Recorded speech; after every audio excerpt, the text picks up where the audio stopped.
Hello friends, இன்றைக்கி நம்ம பெரியம்மா மாங்காய் ஊறுகாய் போட்டிருக்காங்க. எப்படி இருக்குன்னு வாங்க பார்க்கலாமா? ஃபஸ்ட்டு மாங்காவை இப்படி பொடி பொடியாக அறுத்து வச்சுக்கணும். அறுத்துட்டு நம்ம வெந்தயத்தை சட்டியில் போட்டு நல்லா வறுத்து எடுத்துக்கணும். கடுகையும் அதே மாதிரி போட்டு நல்லா வறுத்து எடுத்துடணும். வறுத்து எடுத்துகிட்டு ஒரு பிளேட்டில் நல்லா காய வச்ச பிறகு அதை மிக்சியில் போட்டு நல்லா அரைக்கணும்.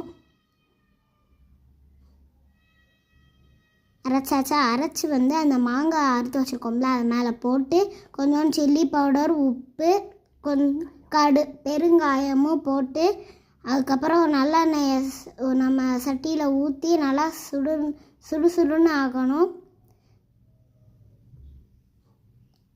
ஆன பிறகு சூடாக அதை நம்ம போட்டு வச்சுருந்ததில் கிண்ணத்தில் ஊற்றிக்கணும். ஊற்றி நல்லா மிக்ஸ் பண்ணணும்.